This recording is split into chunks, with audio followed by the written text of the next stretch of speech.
Inna ad-dina 'indallahil Islam.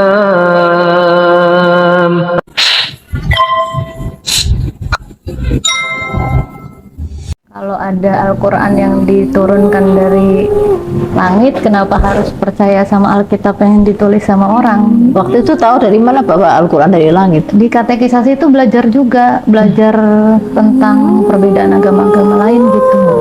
Terus disebutkan Al-Quran dari langit, begitu? Iya, ayat-ayat dari langit katanya. Udah sering baca-baca, terus udah mulai yakin, tapi belum mau syahadat waktu itu. Wabarakatuh. Baik, hadirin yang kami muliakan, pada malam hari ini kita dalam agenda maraton kegiatan pensyahadatan 18 orang masuk Islam di kami hari ini di Depok, di Jawa Barat.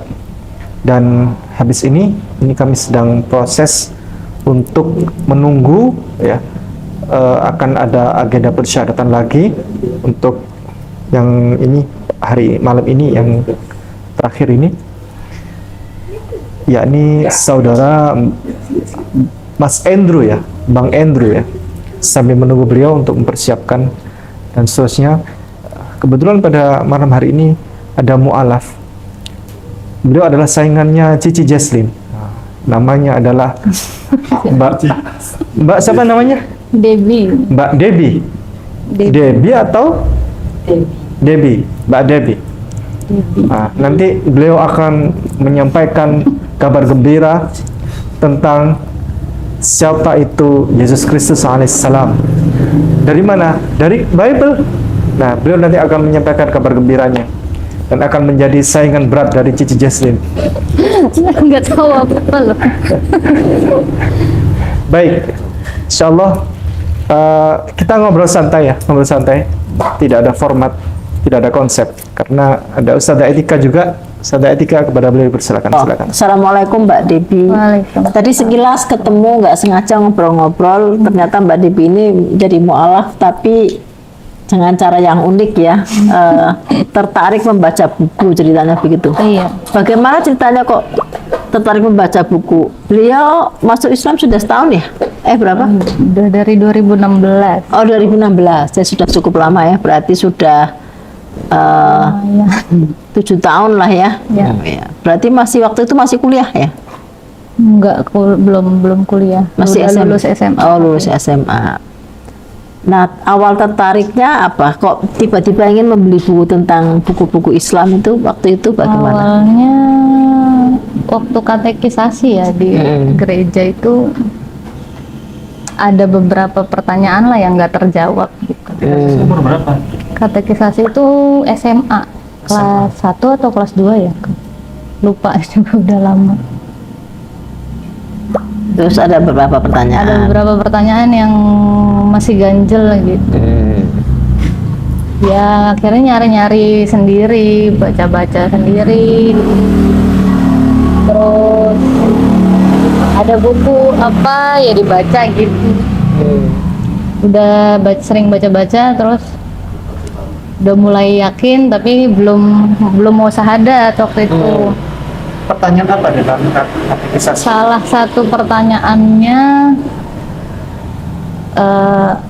dari Injilnya sendiri. Kalau ada Al-Quran yang diturunkan dari langit, kenapa harus percaya sama Alkitab yang ditulis sama orang gitu. Waktu itu tahu dari mana bahwa Al-Quran dari langit? Di katekisasi itu belajar juga, belajar tentang perbedaan agama-agama lain gitu. Terus disebutkan Al-Quran dari langit, begitu? Iya, ayat-ayat dari langit katanya. Amazing ya. Iya, makanya kok malah yang itu nggak dipegang, malah megang yang ini gitu. Cuma waktu itu saya nggak dapat jawaban apa-apa sih dari. Tapi sebutkan bahwa kitab Al-Quran dari langit. Iya, bukan tulisan tangan manusia gitu loh maksudnya. Baru dengar saya kalau ini. Ada katekisasi seperti itu? Ada. Yang menyampaikan siapa? Iya, pendetanya. Pendetanya mengatakan begitu. Iya. Terus Islam sebagai agama apa berarti? Waktu diceritakan Bapak Pendeta itu. Kalau perbedaan agamanya sih kurang dikupas. Paling cuma ayat-ayat apa? Bukan ayat sih, maksudnya sejarahnya Alkitab ini kayak apa? Udah pernah dirubah berapa kali gitu. Sedangkan yang Al-Qur'an nggak pernah gitu. Terus kitab yang dari Buddha, dari Hindu seperti apa? Waktu itu cuma ngupas itunya aja iya, sih. iya. Sebentar, berarti pendetanya Muslim. Enggak. Pendetanya dari Protestan. Tapi kok menyampaikan seperti itu? Itu dia kurang paham juga.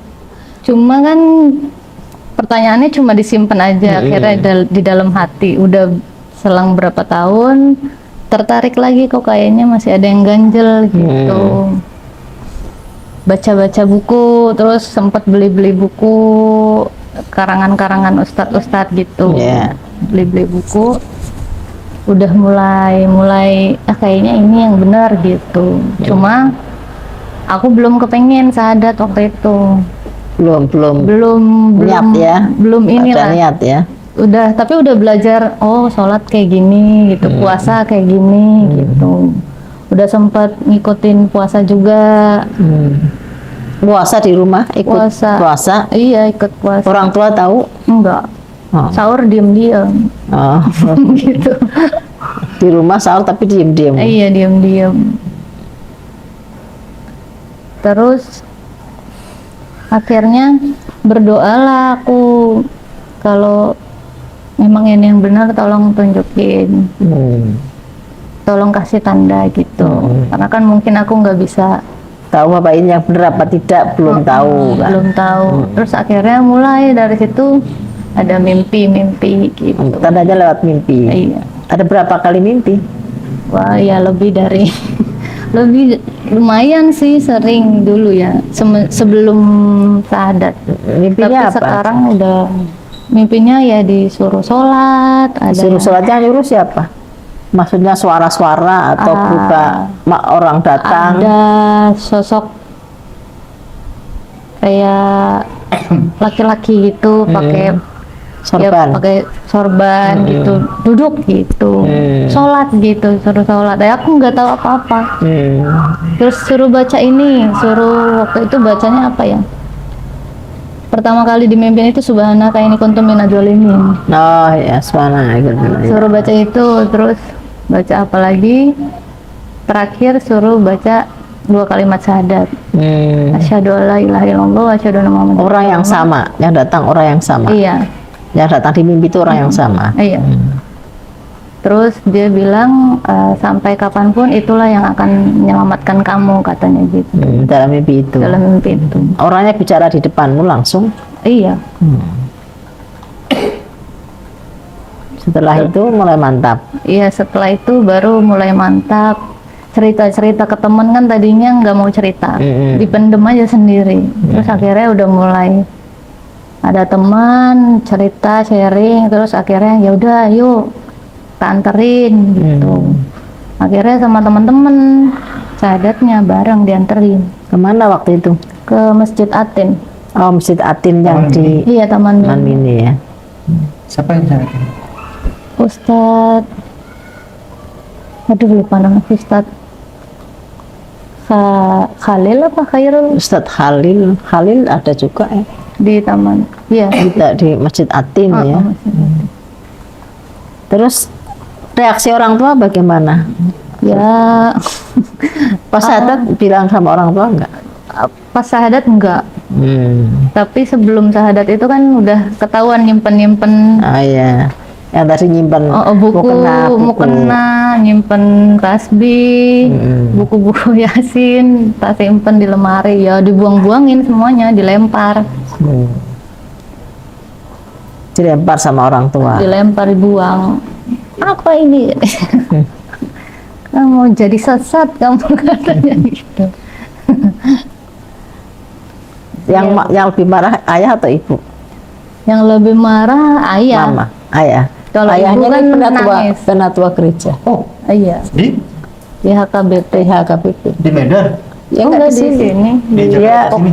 dia orang Medan tapi besar di sini. Sampai sekarang Iya. nggak marah sampai sekarang. Awalnya marah, nggak terima. Sampai gebrak-gebrak meja. Ya? Ya sampai nangis-nangis di lantai gitu. Belum gini. Ya ibu kan namanya ibu gitu ya. Wajar lah ya, karena dari kecil yang membesarkan. Iya. Belum di tanah itu bapak atau ibu? Ibu, kalau bapak sih duduk aja kan marah dia. Karena memang kaget ya, nggak menyangka Iya. putrinya akan pindah agama gitu ya. Yang dulu nurut ke gereja gitu Iya, ya, aku yang dulu rajin ke gereja dibanding abang ya. dibanding abangku. Iya, Ternyata malah malah pindah Islam gitu kan. iya. Kemudian tadi bilang yang sampai KDR sampai mukul tantenya ya. Oh iya, di waktu itu di sidang sama tante-tante pada datang ke rumah. Katanya ini mungkin dipelet sama laki-laki gitu, pacaran kali sama cowok Islam gitu. Pacaran. Disangkanya begitu, makanya belajar kayak gini. Ya enggak gitu. Emang Dipegangin. tapi akhirnya pergi dari rumah. Iya, waktu itu kalau masih tetap mau begini, pergi dari rumah katanya gitu. Ya udah, terus aku ke atas ambil baju, tak packing pakai tas, jalan kaki. Terus ternyata udah di jalan abangku nelpon, kenapa pergi dari rumah? Ya orang diusir gitu. Terus akhirnya dijemput sama abang, dibawa lagi ke rumah. Ini anak punya hak tinggal di sini. Apapun agamanya, mau dia Islam, mau dia Hindu, mau dia Buddha, udah gede, udah bisa pilih, tanggung jawab sendiri sama pilihan hidupnya gitu. Abangku ngebelain. Ya udah Untungnya akhirnya ya pelan-pelan sih, nggak langsung. Iya. Kalau sekarang orang tua sudah bisa menerima saat ini sudah. Saat ini mungkin karena akunya keras kepala. Ya mau nggak mau mereka terima. Hubungannya udah harmonis lagi seperti biasa. Udah ketemu sama suami juga, udah datang bareng kemarin lebaran. Sudah biasa lagi ya Ya hubungannya ya. Alhamdulillah. Alhamdulillah. Udah melewati masa-masa. Ini yang kan kemarin. pengantin baru juga, baru 6 bulan menikah. Oh, baru 6 bulan. Iya, 6 Oh, bulan. berarti masuk Islamnya karena menikah. Ya, Bukan. enggak. Jauh ya. Ya, Jauh ya. Mualaf 2016. 7 tahun yang lalu mualaf. Untung selama itu nggak kecantol pemuda Kristen ya. Enggak. Kalau kecantol mungkin bisa untuk balik lagi gitu. Mbak, waktu itu kena ini enggak? Kena pelet enggak? Iya. Enggak. Enggak. Izin bertanya, ini satu saja pertanyaan sebelum kita akhiri. Pertanyaan yang mudah tapi sulit untuk menjawab. Yakni ketika Mbak Debbie punya masalah. Yang punya masalah bukan Mbak Debbie. Temannya Mbak Debbie. Namanya siapa coba? Misalnya namanya Wati. Ya. Wati ini punya hutang kepada Mbak Debbie. Hutangnya ya kurang lebih 5 juta. Kemudian sementara Mbak Debbie misal ya, Mbak Debbie misal punya anak. Anaknya mau laki apa perempuan? Apa aja? Misal laki apa perempuan? Ya, laki. Laki. asal. Mbak Debbie punya anak laki, ya anak laki masih kecil. Terus kemudian Wati ini punya hutang, tapi ditagih oleh Mbak Debbie, tidak nyaur hutang juga, tidak nyaur sama sekali, malah marah-marah kerjaannya, malah mengancam Mbak Debbie, mau ngancem-ngancem mau bunuh Mbak Debbie juga. Akhirnya Mbak Debbie capek, ini anak ini gimana ya. Terus akhirnya Mbak Debbie capek karena lelah sudah. Akhirnya Mbak Debbie, ya sudah, aku mau maafkan itu, hutangnya mau aku maafkan, lunas itu. Iya. Nah, bagaimana caranya Mbak Debbie memaafkan Wati ini? Pilihannya pilih A atau B? Silakan. Tanya apa? Oh, A-nya apa? A, dengan cara membunuh anaknya Mbak Debbie sendiri, Astagfirullah. laki tadi itu, baru memaafkan Mbak Wati. Jadi Mbak Debbie kan punya anak laki tadi misal ya. Terus kemudian Mbak Debbie bunuh itu anak untuk memaafkan Mbak Wati. Atau B, atau B, cukup bilang kepada Mbak Wati, wahai Wati, aku maafkan kau, utangmu lunas. Silakan pilih A atau B. Ya yang B dong. Yang B dong. Alasannya kenapa? Yang punya urusan kan aku sama Yang punya urusan aku sama Mbak Wati. sama Mbak Wati. Ya. Tapi ada ketika ada Tuhan, kemudian Tuhan punya anak, ya, anaknya laki. Kemudian untuk memaafkan dosa umat manusia, Tuhan ini membunuh anak lelakinya, Oh, dibunuh dulu, heeh. baru wahai umat manusia, anakku sudah aku bunuh, aku Kamu maafkan. kita maafkan gitu. Sama. Yang nggak make sense ya. Nggak ada. Kalau aku sekarang udah nggak bisa, Oh, nggak nggak bisa mikir kayak begitu. Ya kalau kita yang mau minta maaf ya minta maaf sendiri Langsung, gitu, ya. langsung, nggak usah pakai perantara. Iya. Darah Iya, mengorbankan darah. mengorbankan nyawa orang lain buat apa? Bagaimana? Misal minta tolong diperagakan. Ada Mbak Wati datang, tek tek tek tek, kemudian coba sampaikan pada Mbak Wati. Mbak Wati, Ya. Aku telah bunuh anakku gitu. Enggak. Enggak. ya enggak. Ya gimana? Ya udah, tak maafin, tak ikhlasin, udah gitu. Itu adalah yang logik ya. Iya. Oke. Baik, selamat Mbak Devi. Berarti termasuk orang yang ketika Allah bagikan otak kecerdasan, Mbak Devi, angkat tangan. Siapa yang mau otak cerdas? Saya Tuhan, saya Allah. Nah, gitu. Kita akhiri. Kita akhiri. Terima kasih. Baik, karena saya buka, maka saya menutup. Terima kasih. Barakallahu fikum. Jazakumullah khairan katsira. Assalamualaikum warahmatullahi wabarakatuh. Waalaikumsalam.